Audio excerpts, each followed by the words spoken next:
Oh, boy. I timed this poorly because right now we're coming to the point where I really can only ask Lynn one more question. But what that means is that there are scores of questions that I have not gotten to. There are questions from Ecuador, there are questions from Africa, there are questions concerning the current situation in Libya, the price of oil, and other related things. But we don't have time to do all of that. I do want to ask Lynn this question from the Stanford group, and I will also hand off to him some of these other questions, and hopefully some of them will be answered in due course. Lynn, this question is, it's a funny question. What they say is, Lynn, some recent events have touched off a great debate among us that we'd like your thinking on. A couple of our associates were involved in a report that was issued by the New America Foundation on the costs of the infrastructure deficit. And what they did in this report is they proved that underinvestment in infrastructure carries costs for households, for businesses, and actually even for the government, because it increases maintenance, it wastes time, it allocates resources inefficiently, and that in fact what the conclusion is that the failure to invest in infrastructure actually has not only impeded economic progress and growth, but that it actually has set off a devolutionary spiral. Now, this caused a big problem among us, because while undoubtedly those conclusions are true, what some of us have argued is that it is absolutely the wrong approach to take. Because what it does is it approaches the problem from the standpoint or at least within the confines of a monetary system as opposed to a credit system. And it also is it addresses the underlying questions involved in economic value and of the new conception that you've developed of platforms. And we would just like you to comment on it based on some of our thinking. The argument that we raised, or that some of us raised against our associates who were involved in the issuance of this report, is that that these kinds of measurements per se are not useful because economic value is not tied to these particular parts of an economy. And this gets back to the question that we've been discussing now for months of the need for a more physical and scientific approach to this science of economics. What some among us have argued is that the measurement of a substance doesn't have anything to do with defining the properties of that substance itself. Because, in fact, these things don't have any value in and of themselves. This is much clearer when you look at it from the standpoint of physics, but it's also very clear when you look at it, as one of our spouses pointed out, from the standpoint of music, that the individual notes in any musical composition really don't have any particular value, and you could take the best musical composition and the worst musical composition, and you'll find similar notes in each, which is true. So that really what we have argued is that because of limited time and limited resources, that the only thing that really is worth discussing are not these component parts, because these component parts will not give us a solution. That what we have to discuss is what the directionality of our economy is. We have to discuss where we want to be, where we want our economy to be 3 generations from now. Now, that does indeed make it difficult when you're talking to people who are saying, well, how the hell am I supposed to put this in a piece of legislation? But others here have argued that really, if you want to talk about the idea that's behind the insistence of a return to Glass-Steagall, that you'll find it in this debate sooner than you'll find it anywhere else. We could say more about this, but we'd like your thoughts, because otherwise we're going to kill each other. Okay, the 2 points that I have to develop carefully here. First of all, I agree with the criticism that was proposed in the question. It's perfectly correct. But then you have the problem with this. You have how does this function? Now, in a discussion I had recently in early February 10th, which is now distributed, is published in various forms, we had a discussion in which I involved my associate Sky Shields for that particular discussion, anticipating that would be crucial at that point, because I sensed the ripeness of I said, I've got to bring him in at this point on this kind of discussion. And since that time, Sky has gone ahead with various things, and others with the basement group, in tackling exactly this kind of problem. What you need is, since you're dealing in a process, an economic process, physical economic process, which is intrinsically, is intrinsically decadent. Your productivity is constantly being lowered per capita and per square kilometer if you have a fixed technology. Therefore, you have to increase the power of productivity to a higher level to outrun the depletion of the kind of resources you've been using. Which means that you have to have a scientific driver program. Now, you can call this the rate of anti-entropy, that in a society, we can reduce the character of that society to a moving point in a process. And the moving point defines the rate of increase of productivity, physical productivity, per capita and per square kilometer, to account for the depletion of area, account for the depletion of waste, and so forth. To compensate, you have to go to a higher level of efficient energy flux density. In other words, anti-entropy. So therefore, instead of trying to measure an economy by a fixed point of reference, like a monetary point of reference, you say monetary equivalent, the same rate of profit or something like that, the same rate of income per capita, which you think it was going to work, but it doesn't. Because the process of depletion is occurring unless you are anti-entropic. Now, the way to look at this, which Sky and others are doing in the basement, is looking at, from the standpoint of the 62 million year cycle, of the galactic system, of which the solar system is a part.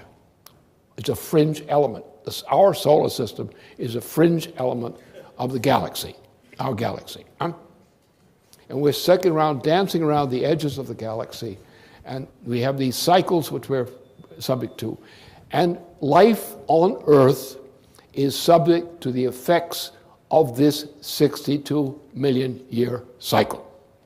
And there are other cycles also involved and similar factors. So here we are. We're trying, on Earth, in the solar system, which is simply an appendage of the galaxy, we're trying to find a way to deal with the doomsday elements which are included in the character of the galaxy. Which means we have to race ahead in our role in life to deal with these problems, as well as the problems which occur directly on Earth. So they have a moving point, a degree of anti-entropy, which you have to establish in order to maintain equivalence of standing still. If you want to have the effect of standing still, you have to progress. If you're not progressing, you're not standing still. You're falling behind. So that's the question which is posed. Now, generally, the way this is done with respect to platforms is the platform defines the basic structure on which you produce. In other words, you have a system of, we might call it infrastructure, but it's a system of the organization of the planet. And the way you can define this is by going to higher orders of energy flux density.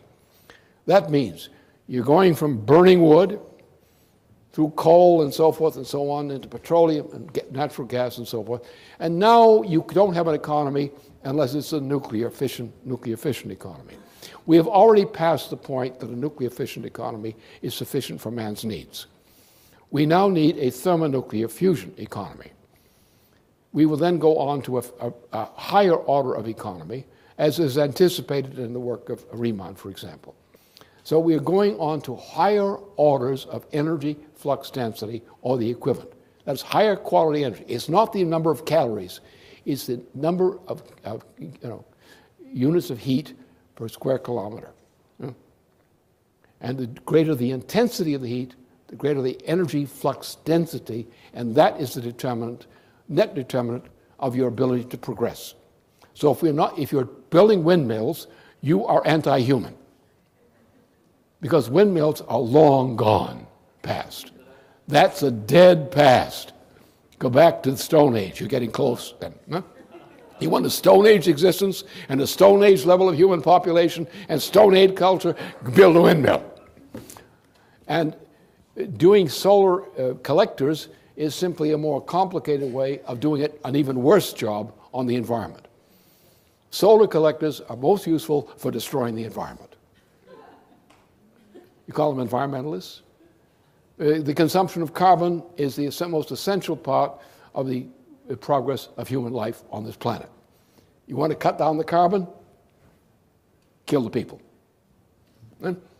So therefore, the point you're getting at, which is emphasized, is that this is the characteristic. Mankind, there's not a fixed system, a fixed mathematical system of economy which functions. You take the history of life on Earth, as our basement team has pulled this stuff together, going back to the pre-oxygen level, to the emergence of more than single-cell organisms, to the development of the characteristics on which life on this planet now depends to protect us against the sun. This process, and this process has been an ongoing process of development, an anti-entropic process of development, which has now come into the process where existence means going to higher rates of energy flux density, which means departing the base of natural gas, especially for the mouths of liberals, into the level of nuclear power, nuclear fission, thermonuclear fission, and the forms we know exist beyond that, which are several orders of magnitude greater, which is essentially what Riemann said a long time ago. So therefore, we have to set a standard where we say we are raising the level of the platform in the general level of technology on which the economy of Earth is based. One of the platforms is to get control of water. Now, water is one of the most important constituents of the existence of this planet, especially for life on this planet. It's the water system which is always based. Now, therefore, it's not surprising that the immediate reform we have to make, the most emergent, important form we can make right now, is NWAPA. Because NWAPA is a step to increase, in a crucial way, the use of water on this planet for the benefit of humanity. And by using nuclear power to power the design of the Parsons Company in NWAPA, which would mean a project which they figured with 4 million people required. And we come up with an estimate of the characteristics, come up with the same thing with people we talk to who are in that area. This also means that by simply creating water, we're going to change the rainfall pattern across the United States. The additional water we are pumping through the system, We're not consuming it. We're just passing it through the various stages that water is normally passed through. Water is one of the most abundant creatures on this planet for us. And this leads to an increase where we have the desert areas of the United States are becoming rotted out. They suddenly come back again. The rainfall across the course of the planet through successive layers of rainfall caused by the moisture moving across the territory, it changes the character of the planet. Going into this area, into the Arctic Circle area, which is the sort of the navel of life on Earth. I mean, you look at the way the planets are, the territories on planet Earth are organized. The Asian territory, in South America, so they're concentrated around the North Pole. The North Pole is a very interesting place.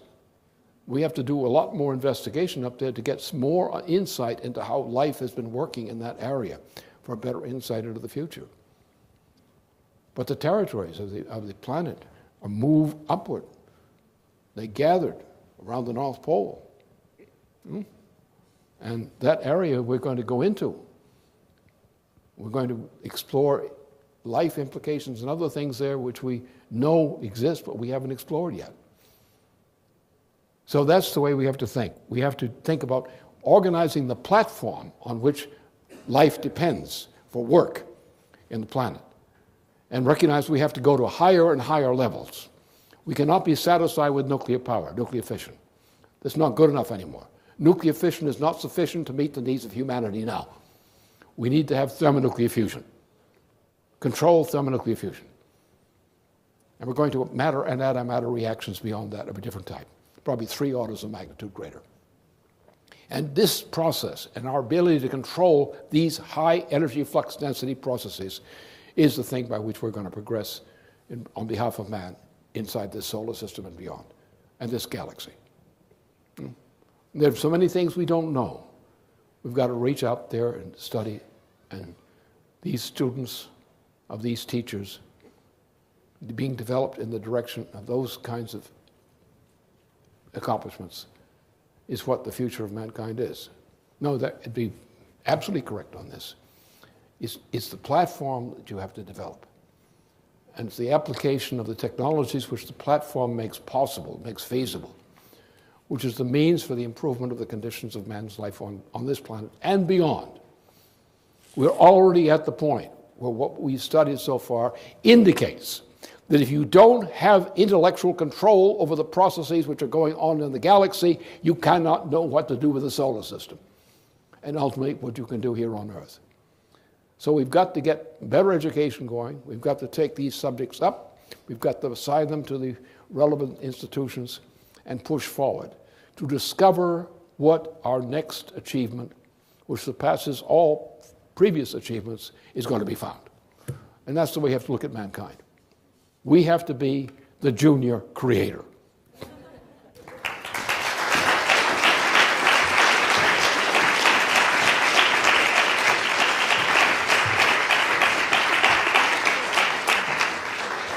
With that, I unfortunately do have to bring today's event to a close. I think that it is abundantly clear from Lynn's presentation and from the exchange of ideas with people that all of you witnessed today, people in the United States and people abroad, that while we are in the midst of a crisis that has remarkable depth and breadth, that is in fact existential in nature, it is still the case that there is a process which is sweeping this planet which has a certain vitality to it. And especially in our United States, it is not going to be easy. And certainly it's not going to be possible, if we have any say in it, to crush that. You see that vitality. You see it in the faces of the teachers in Wisconsin, of Social Security workers who, everybody attacks federal workers, but you see these Social Security workers who come out and demonstrate, not because they're facing cuts, they're not. Their salaries are secure for the moment. They're out there demonstrating against cuts for those people who are the beneficiaries of Social Security. You see it in high school students and college students who come out to defend their teachers. All of that is cause for great optimism and hope. But we know that in order to implement what Mr. LaRouche has addressed today, we need several things to happen. Number one, we do need Glass-Steagall. And I think we've made some very important steps forward on that, but we need Glass-Steagall now. The other thing that we need, and if you're going to get Glass-Steagall, you have to be prepared to do it, is that Obama has got to go. Not in 2012, but now.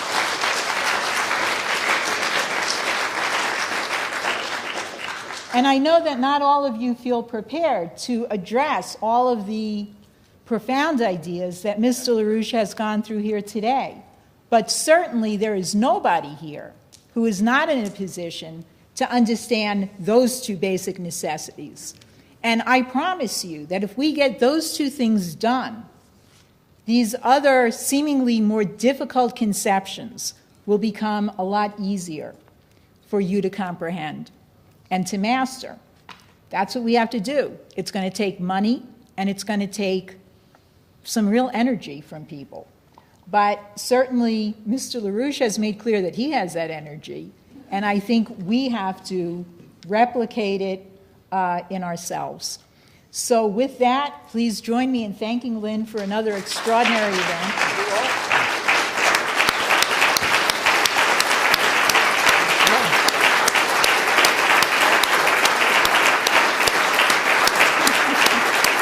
I can only say that the old geezer is still alive.